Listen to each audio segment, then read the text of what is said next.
One. Welcome back to Holistic Speaker Training. I'm Seth Braun, and in this video we kick off the second round of the series of 10 videos addressing the questions you should be asking. This is where we pull back the curtain on the insider thinking of the speaking industry. And in video number 1 of this second round of 10 videos, we're addressing how you use speaking to build your practice. You see, if you've been thinking about using public speaking to build your business, or if you've been thinking about using speaking as a professional endeavor, getting paid to speak, you start in the same place. It's something we covered in the first round, but it's with no fee talks.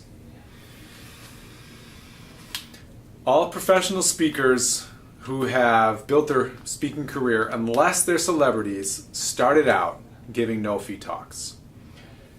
This is this tried and true, trusted path to becoming a professional speaker. And the great news is, it's not no fee.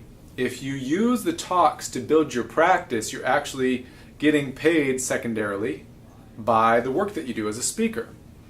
So you really want to be asking yourself, how can I be getting out there and speaking in venues and in existing groups and community centers and organizations, civic clubs, where I can be building my practice? This is going to help you to become slightly famous in your community. This is going to help you to become the go-to person for the problems you can solve in your community. And as you do this, what's naturally going to happen is that when paid speaking comes up and committees say, who should we book for this engagement? They think, oh yes, John Smith came and spoke at my Rotary Club. He was very clever, it was very engaging. We should have him come and speak. So you want to become slightly famous.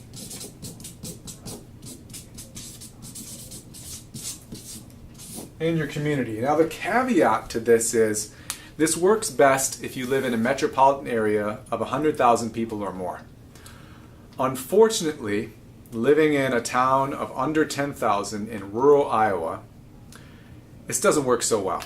I've gone out to speak to build a practice, but I go to Mount Pleasant, Iowa, 20 minutes to the east, and speak at the Rotary Club, and the median age is 70, retired farmers, agricultural work, or people who are not in my demographic.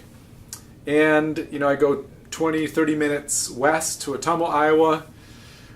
Biggest employer there, I think, is a meat processing plant. And it's kind of a post-industrial agricultural community. It doesn't really work. So I have to travel. I have to travel to Seattle, to Kansas City, to Chicago, to Arizona, to Ann Arbor, to Minneapolis, so that I can give talks to build my practice. And of course we do a lot of webinars and we do video, just like you're watching now. But if you do live in a metropolitan area, or you have access to driving within an hour to a metropolitan area of 100,000 people or more, this has got to be a question you're asking yourself. If not, you're shooting yourself in the foot in your private practice, and you're avoiding the necessary steps to become a professional speaker, because it's the same either way. So this, I think, is the most important question you should be asking yourself that you might not have thought of. How can I be using speaking to build my private practice? This would be first and foremost, and this is the first in the next series of 10 videos, looking at the questions you should be asking yourself as we peel back the curtain on the mind of the professional speaker. To recap, no fee talks. Become slightly famous. Put yourself out there. Which leads us to video number 2 in this second series of 10. How do I book talks? Look forward to sharing that with you next.